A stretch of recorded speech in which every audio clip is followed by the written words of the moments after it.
We're at the end game of Final Fantasy VII Rebirth and finally at the last boss, Sephiroth himself. This is the final part of the final boss. Check the pinned comments for part 2 and 3 if you're stuck on those and you haven't taken down Genova or Sephiroth Reborn. So we're here at Direct Gaming. Like all of our other guides, are going to show you how to actually counter and avoid all of the moves from said boss, then show a full playthrough. Now, this is the real Sephiroth. No giant heads, no wings, just him and his beautiful sword. Who are we playing as? Cloud and Aerith. What more could you ask for? Plus that classic Sephiroth music. You know what we're talking about. Now, if you remember the moves from when Cloud and Zack fought together, then you already know about half of what to expect here. Let's go over some of the stuff as a quick reminder and then throw in the new stuff. Then finally, how to counter these moves and how to deal the best damage. Of course, as always, we're playing on the normal difficulty for these particular guides. However, if you're playing on any of the higher difficulties, please let us know your strats down below in the comments.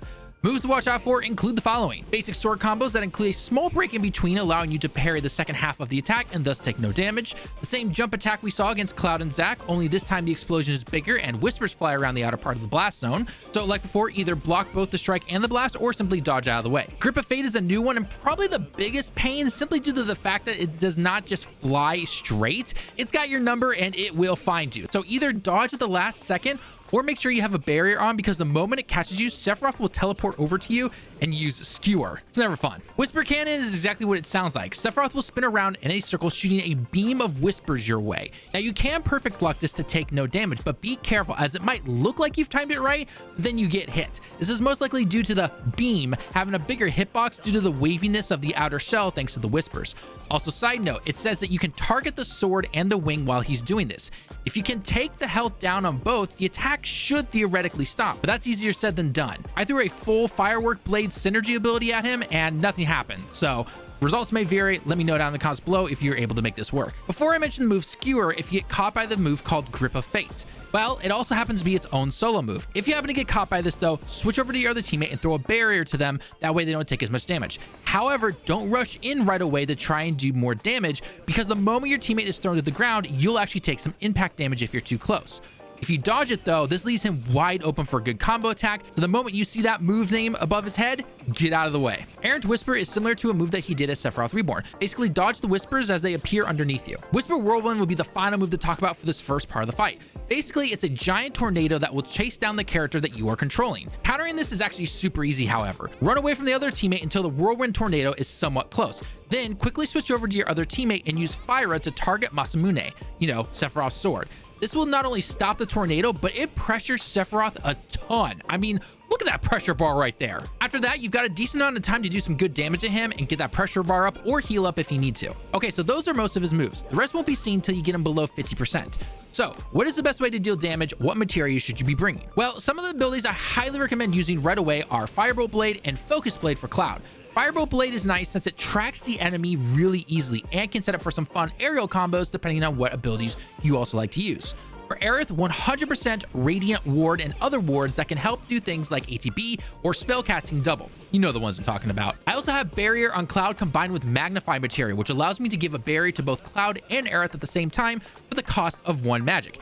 Yes, it does not last as long due to the effects of Magnify. However, if you have this thing leveled up to level 3, then it works extremely well, so I highly recommend it. Especially if one of your characters keeps getting caught. Kind of goes without saying, but switching between your two characters is mandatory here, especially if one gets caught in a lot of his attacks, like Skewer. Get used to switching back and forth if you haven't really been doing that already. Now, when you finally stagger him for the first time, I highly recommend not using your limit break unless you're maybe on hard difficulty. Again, let me know down in the comments below if you've beaten him on hard. As you can see from my B-roll, his health is actually dropping at a pretty decent pace. Hit him with abilities like Ray of Judgment or whatever you honestly feel like when it comes to Cloud. Also, as always, the Plasma Discharge combo works extremely well here. That's the enemy materia combined with an HP absorption materia, which basically every single time you fill an ATB gauge, not only do you discharge electricity from yourself, damaging Sephiroth, but you get health back as well. Now, when you get him down to about 50% health, he'll actually start throwing the move Heartless Angel into the mix. This will lower your HP to 1. Both of you. So the best thing you can do here is have a barrier on, because you'll need to heal up fast after. And if he hits you after healing and your health is too low, you will die. Another thing you can do is to time Aerith's limit break, aka Healing Wind. so that it activates right after he uses the move. Aerith, of course, will be fine because she'll be immune, but if Cloud can be in the circle when this heal goes up, then you'll all be good to go. If you want to know the best timing, look for when his sword is thrown into the ground after he jumps into the air. Use the command menu to slow down time so you can get ready for this. Final regular move is going to be Octo Slash, which you should recognize from the previous fights. He'll target one of your teammates and chase them down. Make sure whoever he is targeting has at minimum a barrier on them, and then make sure that your other teammate is not too close. Otherwise, you're both going to get hits. If you happen to be low on health like I was by the second stagger, then use this time to heal up. Also, once again, don't use your limit break here. Use your synergy abilities. That's completely fine. The reason I say this is because when we get to the final stand part of this fight, you're going to want your limit break. Plus, if you use synergy abilities, it can increase your limit level, thus allowing you to use level 2 and level 3. Note the little yellow/green vertical bars next to the limit bar.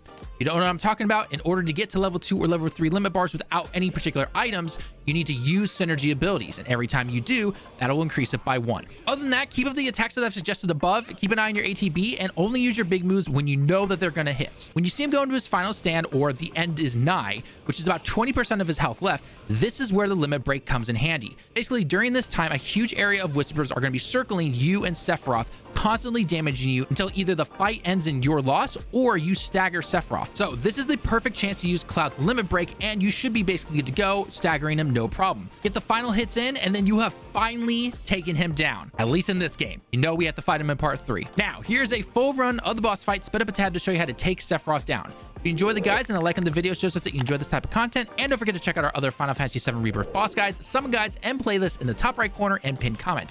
Thanks for watching the video. I've been Talon with Direct Gaming. I hope you have a great day and week, and can't wait to see you all in the next one. Johnny. Cloud, 見てたよ。ありがとう。まだ早い。集中しよう。だね。勝とう。絶対。よし。解放する。やっ。どう？何？ここからだ。飛んでけ。ひざまずけ。これは現実だ。どう？クラウド。黙れ。俺はもう迷わない。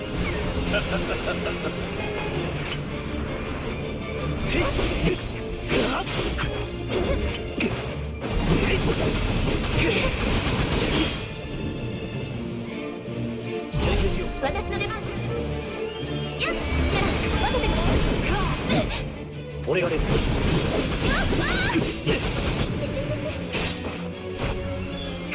セフィロス、教えて。黙れ。さっさと消えろ。一人寂しくない。お任せあれ。燃え上がってクラウド決めちゃおう。合わせる。どう？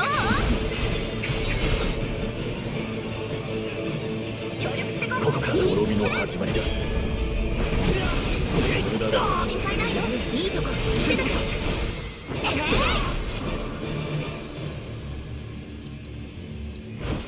私に任せて。やっ、やっ、やっ、やっ、ほっ、飛んでけ。やっ、何？下がって。あらがってみろ。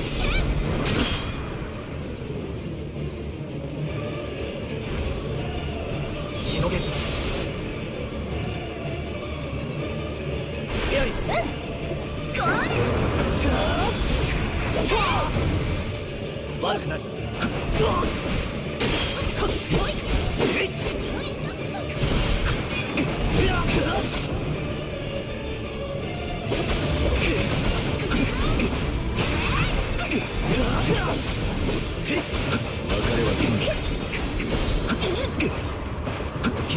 はいはい。焦げちゃえ。それに合わせる。決めちゃおう。合わせる。当たれ。流れ止めないで。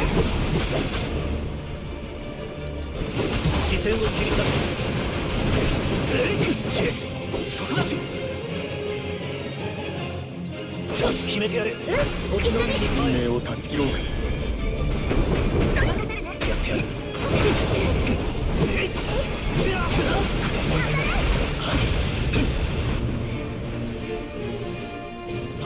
私の出番。おとなしくしている。俺が出る。無駄だ。お任せあれ。どういけそうかな。はい、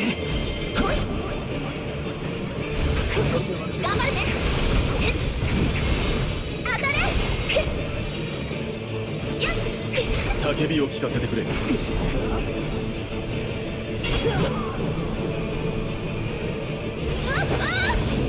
力出ないな。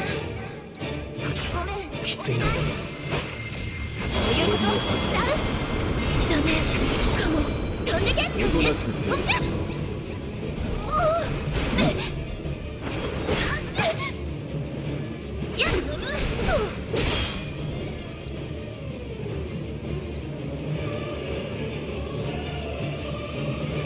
守るよ。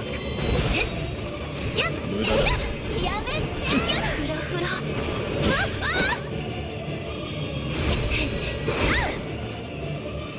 耐えられるか。せーの。それ。これで大丈夫。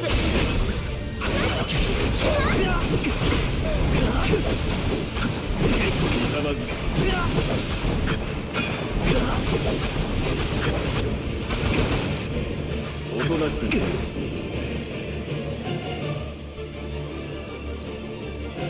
遅くなった。問題ない。気合いほい。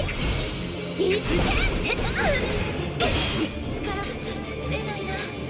どうにかできる。きついな。頑張ろう。俺に合わせろ。頑張る。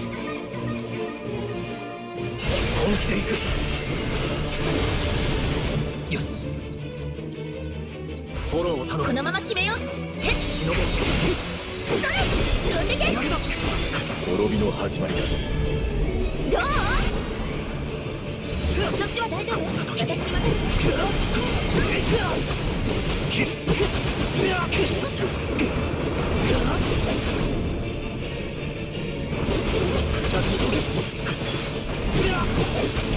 おとなしく。いいの見せなきゃ。よいしょ。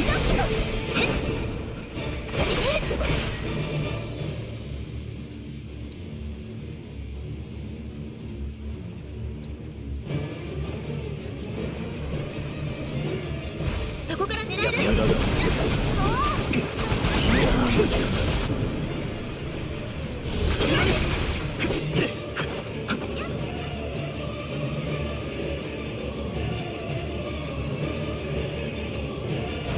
頑張るね。に祈れ。耐えるの。ダメ。ちょっと休憩。滅びの始まりだ。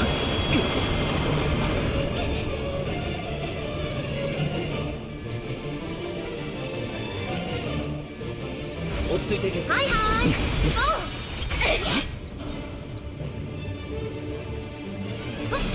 おとなしくしている。ここからだ。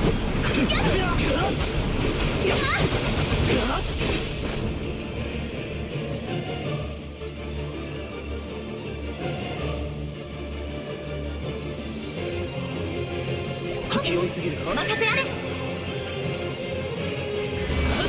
っちゃう。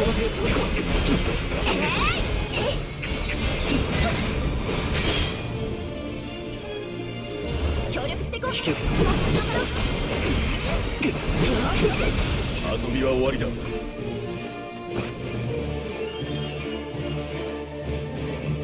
レアリス。